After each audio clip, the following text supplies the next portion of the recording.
Est-ce que vous allez bien? Qui est heureux d'être là ce matin? J'espère que toutes les mains se sont levées. Là, je ne vois pas avec la lumière, mais ce n'est pas grave. Je m'imagine vous levez tous les mains et puis je suis heureux pour vous, je suis heureux d'être dans la présence du Seigneur. Et sans plus tarder, on va commencer. Donc on est dans la série de Jacob. C'est le deuxième message et puis cette série s'appelle « Héros malgré lui ». Et on va voir pourquoi malgré lui. On va prendre un texte dans Genèse au chapitre 28 et au verset 10. Ce texte nous dit « Jacob partit de Beer-Shéba et prit la direction de Charan. Arrivé à cet endroit, il y passa la nuit car le soleil était couché. Il y prit une pierre dont il fit son oreiller et il se coucha à cet endroit. Il fit un rêve. Une échelle était appuyée sur la terre et son sommet touchait le ciel. Des anges de Dieu montaient et descendaient par cette échelle. L'Éternel se tenait au-dessus d'elle et il dit « Je suis l'Éternel, le Dieu de ton grand-père Abraham et le Dieu d'Isaac. La terre sur laquelle tu es couché, je te la donnerai à toi et à ta descendance. Ta descendance sera pareille à la poussière de la terre. Tu t'étendras à l'ouest et à l'est, au nord et au sud. Et toutes les familles de la terre seront bénies en toi et en ta descendance. Je suis moi-même avec toi. Je te garderai partout où tu iras et je te ramènerai dans ce pays.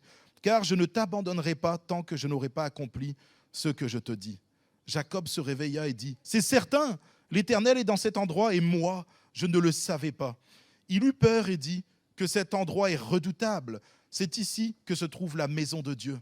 C'est ici que se trouve la porte du ciel. Jacob se leva de bon matin. Il prit la pierre dont il avait fait son oreiller et en fit un monument et versa de l'huile sur son sommet. Il appela cet endroit Béthel, mais la ville s'appelait auparavant Luz. Jacob fit ce vœu. Si Dieu est avec moi et me garde pendant mon voyage, s'il me donne du pain à manger et des habits à me mettre, et si je reviens dans la paix de chez mon père, alors l'Éternel sera mon Dieu. Cette pierre dont j'ai fait un monument sera la maison de Dieu, et je te donnerai la dîme de tout ce que tu me donneras. Amen. Ce texte est assez surprenant, hein. On voit que Jacob, il prend une pierre et ça devient son oreiller. Alors, qui a déjà dormi avec un oreiller comme pierre? On est d'accord, ça doit être douloureux. On doit se lever le lendemain matin avec un torticolis. Et je me suis posé la question, mais pourquoi Jacob se retrouve dans cette situation? Pourquoi Jacob est là, dans un endroit, seul, abandonné de tous, et il est obligé de prendre une pierre pour oreiller? Et en fait, il faut lire les chapitres d'avant, et en fait, l'histoire de Jacob, ce n'est pas une histoire glorieuse à la base. Vous savez, Jacob, ce n'était pas un bon jeune homme, le genre d'enfant où on dit on se réjouit parce qu'il ne fait pas de bêtises, il est droit dans ses baskets. Jacob, en fait, la Bible nous dit qu'il y a quelques années en arrière, il était en train de préparer un plat de lentilles. Et puis son frère Ésaü revient de la chasse parce que son frère était chasseur et il sent cette bonne odeur du plat de lentilles. Et puis il demande à son frère de pouvoir lui donner des lentilles. Et Jacob va lui dire « Écoute, si tu me vends ton droit d'aînesse, je te donne le plat de lentilles. » Alors on voit déjà une des caractéristiques de Jacob, c'est que c'est un maître chanteur. Il fait du chantage. Je te donne à manger, mais tu me vends ton droit d'aînesse. Alors Ésaü, qui a tellement faim, n'a pas réfléchi sur le coup et il va vendre son droit d'aînesse. Quelques années plus tard, c'est Ésaü qui doit prendre la succession, il est l'aîné, et en fait, il doit être béni par son père, Isaac.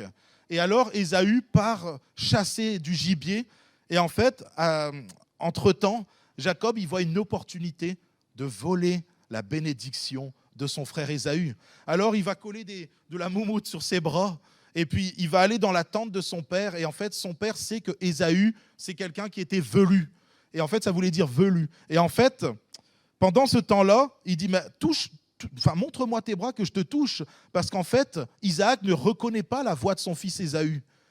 Et là, Jacob s'approche, il lui fait toucher ses bras, et il dit, ah si, c'est pas la voix, mais pourtant je reconnais bien, il est velu mon fils. Bon, c'est surprenant de reconnaître son fils par rapport à son pelage, mais c'est comme ça. Et puis à ce moment-là, il y a Isaac qui va dire à Jacob, mais est-ce toi bien mon fils Ésaü? Est-ce que c'est bien toi qui es là? Et Jacob va dire, oui, c'est moi Ésaü. Donc en plus de faire du chantage, d'usurper l'identité de son frère, il va être menteur en plus de ça. Et ensuite, Isaac va poser la main sur Jacob et il va le bénir. Et là, en plus, il est voleur. Vous vous rendez compte? Ce fameux Jacob dont on parle dans Hébreux 11 comme étant un héros de la foi. Un de ceux par qui la bénédiction sur cette terre, pour nous tous qui sommes ici, est arrivée. Lui et sa descendance. Et nous, on est héritiers de cette promesse. Et en fait, quand on voit le début de l'histoire de Jacob, on ne comprend pas. On se dit, mais c'est vraiment surprenant qu'un tel homme puisse avoir fini comme il a fini. Et en fait, Jésus ne regarde pas comme nous, on peut regarder.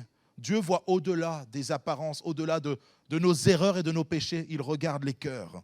Donc voilà pourquoi Jacob se retrouve dans une telle situation. Il a fait des bêtises, il a péché, menti, volé, triché. Et en fait, son frère rentre dans une colère profonde. En fait, quand il rentre de la chasse, il va voir son père pour être béni. Et il se rend compte que son père ne peut pas le bénir. Parce qu'il a déjà béni son frère. Une amertume, une colère, une haine rentre dans son cœur. Et il se met en tête de tuer Jacob le jour où son père va mourir. Alors ses parents l'apprennent et puis ils vont dire à Jacob, fais attention, il va te tuer, il faut que tu fuis. Et Jacob prend la fuite. C'est pour ça qu'il se retrouve sans rien, au milieu de nulle part, avec une pierre comme oreiller. Et c'est là où Dieu va se révéler à Jacob. Moi, ce que j'aime chez Dieu, c'est qu'il se révèle aux personnes, pas forcément quand tu es dans une bonne condition, quand tout va bien dans ta vie, et puis que tu es un peu plus apte, tu as le cœur ouvert, et puis tu te dis, là maintenant, je vais pouvoir écouter Dieu. Dieu, il va se révéler aux gens souvent quand les gens sont dans une grande souffrance, dans une grande détresse. Et à ce moment-là, Jacob va faire la rencontre de Dieu. La parole de Dieu, tout au long de la Genèse jusqu'à l'Apocalypse, c'est Dieu qui rencontre l'être humain. Et ce matin, Dieu veut rencontrer quelqu'un dans cette église. Dieu veut faire la rencontre de quelqu'un qui ne le connaît pas encore. Et peut-être qu'il y a des gens dans cette salle qui ne connaissent pas Dieu, qui sont là pour là ou les premières fois et qui découvrent Dieu. Sache que Dieu veut te rencontrer ce matin. Dieu veut faire une rencontre comme il a fait une rencontre avec Jacob à ce moment-là. Et on peut se dire, c'est bizarre parce que Abraham et Isaac connaissaient Dieu. Ils avaient fait leur rencontre avec Dieu. Mais Jacob, est-ce qu'il n'a pas entendu parler de Dieu lui aussi dans son enfance? Est-ce que Isaac n'a pas parlé des choses de Dieu à Jacob? On peut se poser plein de questions. Quand on voit le filou que c'était, on se dit, mais c'est sûr, il ne marche pas avec Dieu, cet homme-là. Mais c'est parce que dans son cœur, personnellement, il n'y a pas encore eu cette rencontre que tout être humain a besoin d'avoir avec son Dieu. Et ce matin, c'est le temps de la rencontre pour peut-être quelqu'un qui est dans ces lieux. Et Dieu va commencer le songe en montrant une échelle qui est posée sur le sol et qui va jusqu'au ciel. Et puis, en fouillant un petit peu dans la Bible, on va trouver l'explication de ce qu'est cette échelle. En fait, c'est un songe prophétique. Dieu parle à Jacob en lui disant ce qui va arriver dans les siècles à venir. Et cette échelle, il s'agit de Jésus-Christ. Et ce matin, j'aimerais vous lire un texte qui se trouve dans Jean, au chapitre 1 et au verset 51. C'est Jésus lui-même qui parle, qui va donner une réponse à Nathanaël et ses disciples en disant « En vérité, vous verrez désormais le ciel ouvert et les anges de Dieu monter et descendre sur le Fils de l'homme. » Jésus est en train d'expliquer qu'il est l'échelle qui mène au ciel. Il est l'échelle qui permet qu'il y ait un dialogue entre nous les hommes qui sommes pécheurs et Dieu qui est dans le ciel, Dieu le Père. Et ce matin, j'aimerais qu'on s'arrête sur Jésus-Christ. Qui est Jésus-Christ et pourquoi c'est Jésus-Christ qui est l'échelle? La Bible nous dit que nous sommes tous pécheurs, qu'il n'y a pas une seule personne sur cette terre qui est sainte, qui n'a jamais commis d'erreur ou de péché. Et la Bible nous dit que tous sont privés de la gloire de Dieu parce que tous ont péché. Nous avons tous péché. Et peut-être que toi, tu es là dans cette salle aujourd'hui, tu dis, mais moi, je ne suis pas si mal que ça. Moi, j'ai tué personne. Moi, je fais de mal à personne. Je suis quelqu'un dans l'ensemble qui est très gentil. Ou peut-être que je connais quelqu'un qui est autour de moi, dans mon entourage, est vraiment gentil. C'est quelqu'un de bon. Et lui, c'est sûr, il n'a pas besoin de se repentir. Il n'a pas besoin parce que c'est quelqu'un de bien. Il fait du bien autour de lui. Il distribue à manger aux pauvres. Il va donner des vêtements à droite, à gauche. Et il passe son temps à bénir les gens. Il est tellement gentil que lui, il peut parler à Dieu directement parce que c'est quelqu'un de bien. Mais ce n'est pas ce que la Bible nous dit ce matin. La Bible nous dit que nous sommes des pécheurs, que nous avons tous péché et le salaire du péché, c'est la mort. Oui, c'est peut-être dur à entendre, mais nous sommes tous pécheurs et nous devons tous mourir. Mais Jésus est venu payer le prix sur la croix à notre place. La Bible nous dit qu'un jour, Dieu a tant aimé le monde qu'il a envoyé son Fils unique afin que quiconque croit en lui ne périsse pas et qu'il ait la vie éternelle. Et à travers ce songe, c'est ce que Dieu est en train de dire à Jacob.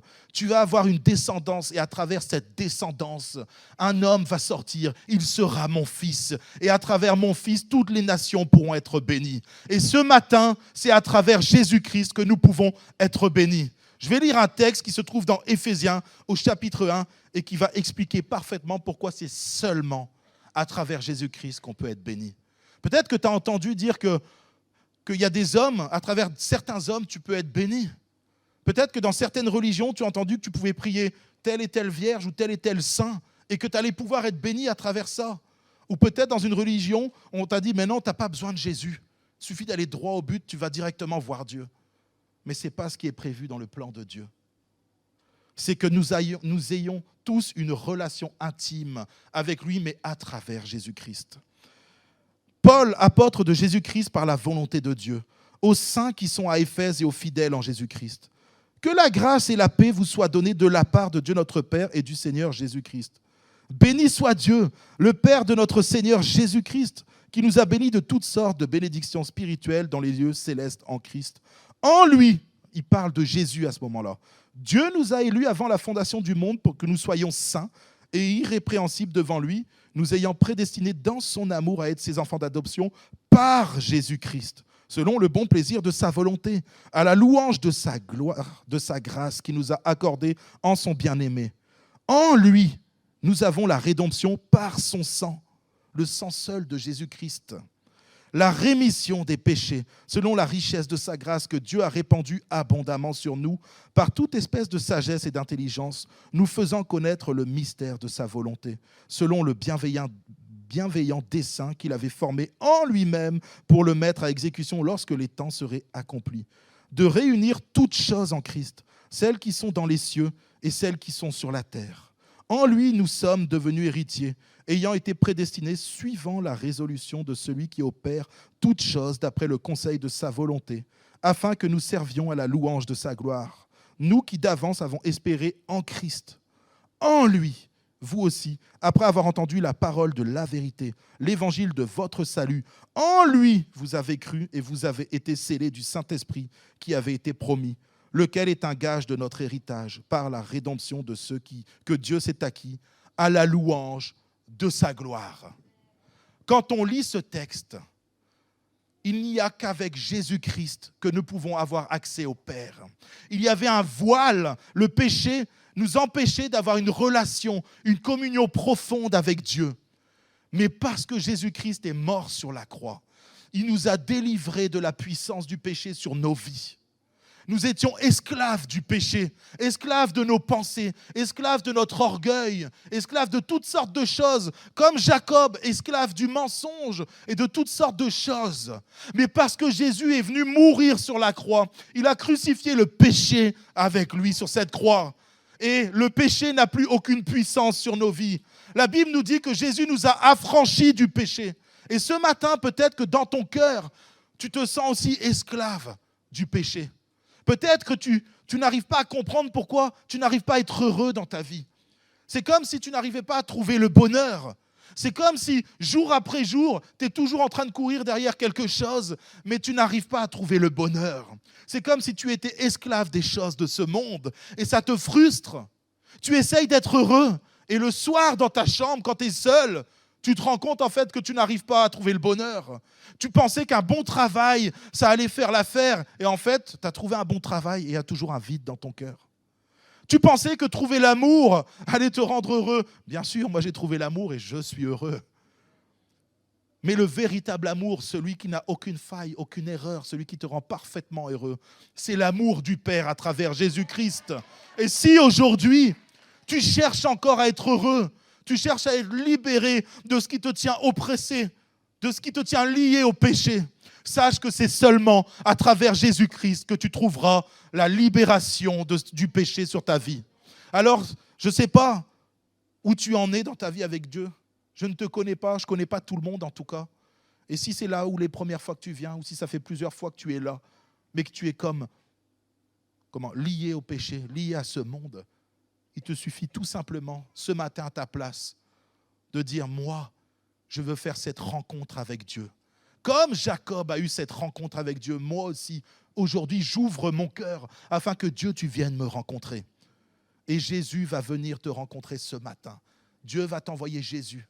Il va frapper à la porte de ton cœur. Ouvre-lui simplement ton cœur et tu verras que Jésus va entrer et te libérer de cette tristesse profonde et te donner la joie que lui seul peut te donner, la paix que lui seul peut te donner. Alors, on va continuer et voir que Jacob, lui, il n'a pas accepté Jésus directement dans sa vie. Il n'a pas accepté Dieu, pardon. Jacob, Dieu lui fait une promesse extraordinaire. Je ne sais pas si Dieu venait vous voir et vous faisait la promesse que Jacob a eue. Je pense que vous seriez tous heureux. Tu seras le père d'une grande nation. Toute la terre sera bénie en toi et en ta descendance. Waouh! Là, Jacob, je ne sais pas si vous arrivez à vous imaginer, Dieu est en train de dire à Jacob, le monde entier va te connaître, le monde entier connaîtra ton nom. Tu vas être quelqu'un en moi. Déjà, c'est énorme. Mais ensuite, Dieu ne s'arrête pas là. Toute ta descendance, toute la terre sera bénie à travers ta descendance. Ça veut dire que Dieu lui promet même d'avoir des enfants et des petits-enfants et ainsi de suite. Ensuite, Dieu va lui dire, je serai moi-même avec toi. Je ne sais pas pour vous, mais quand Dieu, le Dieu créateur de l'univers, vient te rencontrer et te dit, je serai moi-même avec toi et je te protégerai. Moi, je trouve ça impressionnant, qu'ils se prennent la peine d'aller voir quelqu'un d'aussi insignifiant que moi. Je ne parle pas de vous, parce que vous êtes tous importants aux yeux de Dieu, mais je parle de moi, ce que j'étais avant. Aux yeux de Dieu, j'étais important, mais aux yeux de ce monde, j'étais quelqu'un de tellement sale, rempli de ténèbres. Et pourtant, Dieu est venu à la rencontre de mon cœur. Et lui aussi m'a dit, Laurie, tu peux être héritier de cette promesse. Toi aussi, Laurie, tu peux vivre des choses merveilleuses et être béni. Et les personnes qui seront à ton contact pourront également être bénies. Et ne fais pas ce que Jacob a fait. Je ne sais pas si ce matin, il y a quelqu'un dans cette salle qui n'a pas encore accepté Jésus comme sauveur et Seigneur. Mais ne fais surtout pas ce que Jacob a fait. Jacob a fait une marche arrière, alors que Dieu bénit Abraham et lui fait une promesse. Et que cette promesse, il la répète à Isaac, son fils. Et bien Jacob, Dieu répète la même promesse à Jacob. Mais Jacob, lui, il va faire quoi? Il va fuir le pays que Dieu avait promis à ses ancêtres. Il va quitter Canaan pour retourner de là où Abraham et Isaac venaient à l'origine. Eux qui avaient quitté ce pays qui représentait le monde un petit peu pour aller dans la terre promise, la terre sainte, la terre que Jésus voulait leur donner comme héritage. Lui, Jacob, ne va pas écouter Dieu. Et plus que ça, il va faire quelque chose qui est surprenant. Je vous ai dit que c'est une de ses caractéristiques à Jacob, c'était le chantage. Et bien là, il va refaire la même chose. Après avoir fait du chantage à son frère, il va faire du chantage à Dieu. Il va dire, si Dieu est avec moi et me garde pendant mon voyage, s'il me donne du pain à manger et des habits à me mettre, et si je reviens dans la paix de chez mon Père, alors l'Éternel sera mon Dieu, et je te donnerai la dîme de tout ce que tu me donneras. Dieu s'approche de Jacob. Il fait le premier pas, il lui donne un songe, il lui dit, je vais te bénir, tu seras béni plus que tout le monde sur la terre, tu vas devenir quelqu'un, tu seras vraiment enfant de Dieu, tu seras mon enfant, tu rentres dans l'héritage, et à travers toi, toutes les nations seront bénies. Et Jacob, ce n'est pas suffisant pour lui. Alors je ne sais pas si ça vous est déjà arrivé, moi en tout cas ça m'est déjà arrivé, je vais être honnête avec vous, que Dieu me dise, Laurie, tu vas aller dans tel et tel endroit, et puis que moi je dise, oui mais Seigneur, dans cet endroit, j'espère que j'aurai quand même une maison, que je serai vraiment bien, et que Seigneur, franchement, le salaire va être correct quand même, quoi, parce qu'il faut vivre. Et en fait, tu te mets à négocier avec Dieu. Dieu te dit, je vais t'envoyer là-bas. Et le fait qu'il te dise ça, ça veut dire qu'il sera avec toi. et que tu seras béni et qu'il pourvoira tous tes besoins. Mais le cœur de l'homme est tortueux. Et on va toujours vouloir un petit peu plus. Et Jacob, en fait, au lieu de dire « Dieu, tu viens et tu es venu à ma rencontre aujourd'hui et je t'accepte. J'accepte toute la bénédiction, toutes les promesses que tu me fais. Je veux les saisir. Et Dieu, je me repens d'avoir fait tout ça. Et d'ailleurs, c'est à cause de moi que je fuis. C'est moi qui ai péché contre ma famille, qui ai fait n'importe quoi. Alors Dieu, toi, tu viens en plus me bénir. Mais j'accepte. Il va se mettre à négocier. Et je pense que parfois, dans nos vies, on est comme Jacob. Et même en tant qu'enfant de Dieu, plutôt que de se dire « Seigneur, dans telle et telle situation, j'ai fait n'importe quoi et je te demande pardon et tout simplement, je viens en me repentant de ce que j'ai fait », on va demander au Seigneur de dire « Écoute, Seigneur, moi je veux bien, mais là je suis fatigué, il y a toutes les histoires, ça me fatigue, alors maintenant, j'aimerais que tu les règles. Tu vas d'abord régler tout ce qu'il y a à régler, puis moi ensuite, Seigneur, je vais revenir vers toi, je vais recommencer à lire ma Bible et puis à prier, à avoir une relation avec toi, parce qu'en ce moment, je suis épuisé. Tu règles d'abord toute ma vie, tous les problèmes que j'ai engendrés, et ensuite, je m'occuperai de te suivre. » Moi, je pense que c'est une erreur de faire ça. Je pense qu'il faut d'abord faire confiance au Seigneur. Il faut qu'il soit notre espérance, il faut qu'on s'appuie sur lui. Et si ce matin, tu es ici dans ce lieu, que tu es peut-être fatigué, peut-être qu'il y a eu des épreuves difficiles sur ta vie, sache que les promesses de Dieu sont toujours pour toi. Sache que tu peux toujours te saisir des promesses qu'il a faites sur ta vie. La Bible, la parole de Dieu est remplie de promesses pour les enfants de Dieu. Alors ce matin, reviens à Dieu, reviens au Seigneur simplement. Et si tu traînes derrière toi des casseroles, si tu as pu mentir, tricher, si tu es lié par quelque chose, simplement reviens au pied de la croix. Demande pardon à Jésus et il va te délivrer. Et les promesses sont toujours pour toi. Ce n'est pas parce que tu t'es écarté un moment dans ta vie chrétienne, dans ta marche chrétienne, que le Seigneur te rejette. Bien au contraire, constamment, il revient à toi et il veut te rencontrer à nouveau. Et ce matin, je pense que c'est l'occasion pour chacun d'entre nous de refaire une rencontre avec notre Dieu. L'Éternel est dans cet endroit et moi, je ne le savais pas. Qui pense que ce matin, l'Éternel est ici ?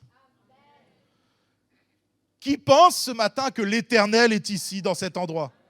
Voilà, là je vois les mains qui se lèvent. Je vais vous dire une chose. Qui pense que quand vous rentrez chez vous, l'Éternel est chez vous aussi ? On est d'accord ? Vous savez, Dieu vient à la rencontre de Jacob et Jacob va dire, c'est sûr, c'est là la maison de l'Éternel. Dieu est ici et présent. Mais en vérité, Dieu est présent en chacun d'entre nous. Et Jacob va appeler l'endroit où il est Bethel en disant, c'est ici que Dieu est venu, ça doit être la maison de Dieu ici.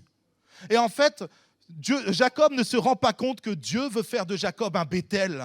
Que là où Jacob ira, Dieu y sera aussi. D'ailleurs, Dieu va dire, là où tu seras, je serai moi-même avec toi. Dieu veut que Jacob devienne un Bethel. Et ce matin, j'aimerais vous rappeler que nous sommes chacun d'entre nous des Bethel. Si tu es une fille de Dieu, tu es une habitation de Dieu. La parole de Dieu dit que nous sommes le temple du Saint-Esprit. Et c'est pour ça l'Esprit de Dieu vit en chacun d'entre nous. Et ce matin, j'aimerais qu'on se rappelle à quel point notre corps est l'habitation du Saint-Esprit. À quel point c'est important de s'en souvenir. Parce que dans notre marche quotidienne, quand tu iras dans ton travail, tu seras un Bethel peut-être pour quelqu'un d'autre. Quelqu'un qui ne connaît pas Dieu. Tu seras à la maison de Dieu et Dieu viendra à la rencontre de cette personne. Quand tu iras faire tes courses dans le supermarché, peut-être que tu verras quelqu'un qui est dans la souffrance et tu pourras être son Bethel parce que tu es la maison de Dieu. Et là où tu es, là où tu iras, Dieu sera avec toi parce que tu es rempli du Saint-Esprit. La Bible dit qu'en tant qu'enfant de Dieu, ce n'est plus nous qui vivons, mais c'est Christ qui vit en nous. Alors ce matin, j'aimerais vous encourager à vous sanctifier, à ne pas laisser les choses que vous pouvez traîner dans vos vies salir, on va dire, le corps, le temple du Saint-Esprit. Ce matin aussi, c'est un moment où on peut revenir à Dieu et dire « Seigneur, viens et purifie ma vie. Seigneur, j'ai besoin que tu viennes sanctifier ma vie. Tu vois, en ce moment, j'ai du mal à avoir une relation avec toi. En ce moment, tu vois, je suis nerveux avec ma femme, avec mes enfants. Tu vois, il n'y a pas longtemps, j'ai menti, Seigneur, parce que j'étais sous pression. Il n'y a pas longtemps, je me suis rendu compte que j'étais addict à l'alcool. Et en fait, en cachette, je bois. Ce matin, le Seigneur veut que tu mettes tout ça au pied de la croix, afin que tu puisses être un Bethel sanctifié, une maison de Dieu sans tache, sans défaut. Et ce matin, j'aimerais vraiment qu'on se dise, Jésus, viens à nouveau régner dans ma vie. Et je veux enlever tout ce qui salit. Je veux enlever tout ce qui fait obstacle à ma marche avec toi. Seigneur mon Dieu, j'ai tellement besoin de toi. Je veux à nouveau te rencontrer ce matin. La Bible aussi, dans ce texte nous parle de la descendance de Jacob.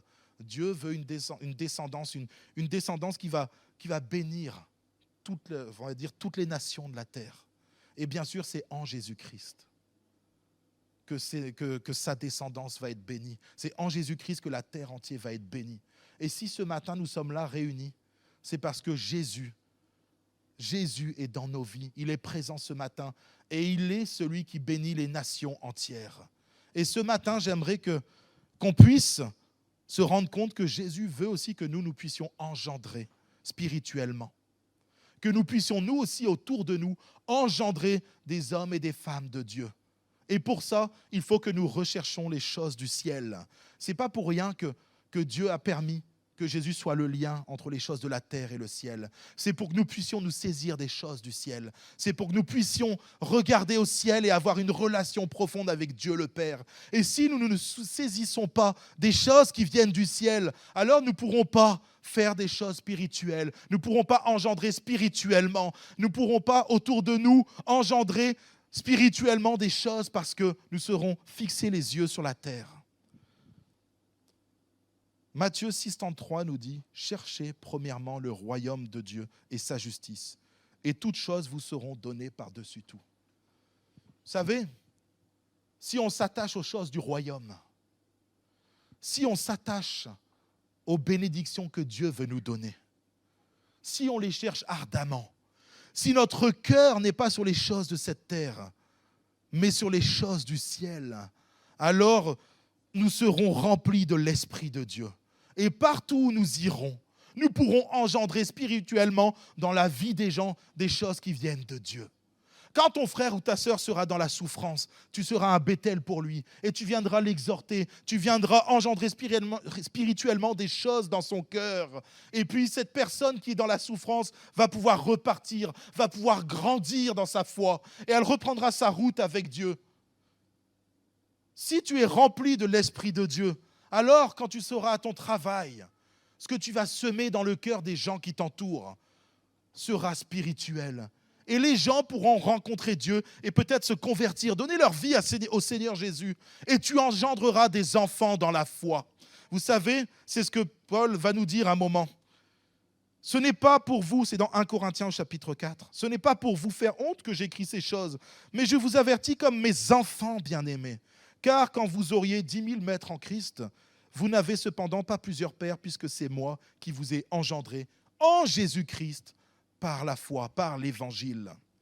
Ce matin, j'aimerais te poser cette question, j'aimerais qu'on se pose cette question. C'est quand la dernière fois que tu as pu parler de Jésus-Christ autour de toi?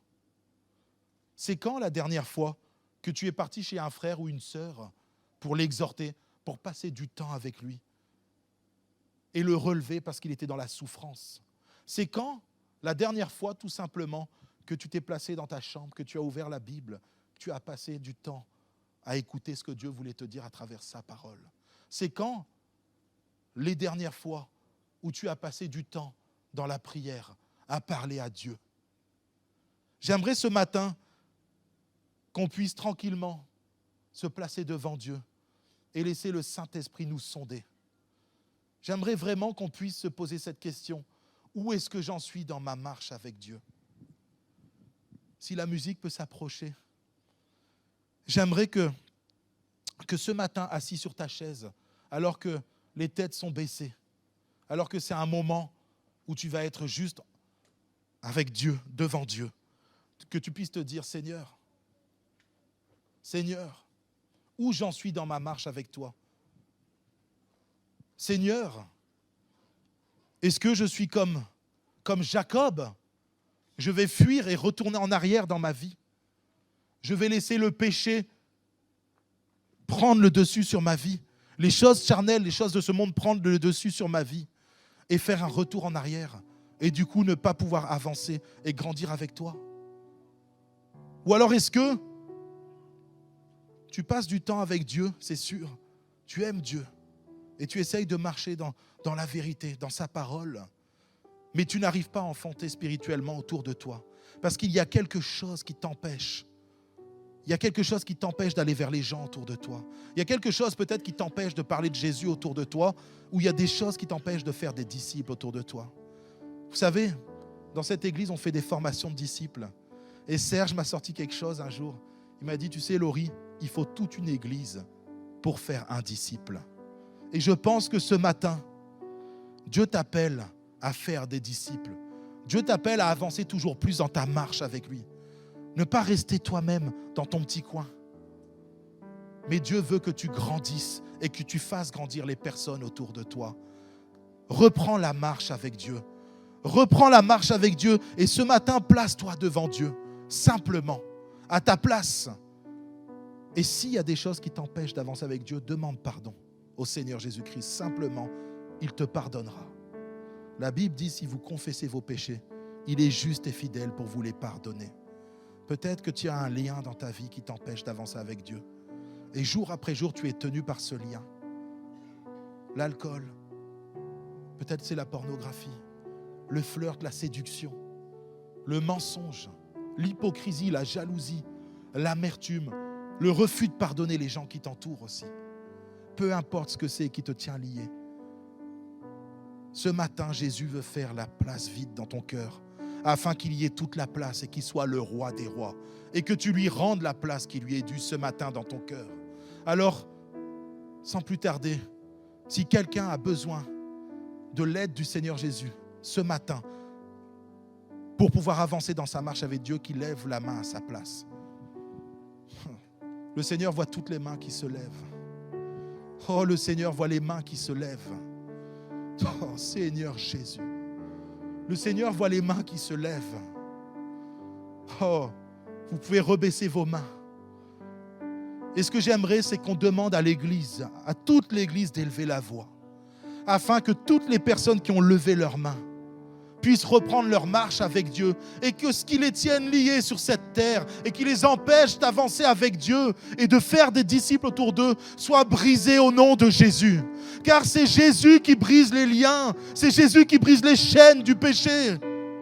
C'est le nom de Jésus parce que Jésus est tout puissant, son nom est tout puissant. Et ce matin, tous ensemble, j'aimerais qu'on élève la voix afin que rien ni personne ne puisse venir entraver la marche de nos frères et sœurs.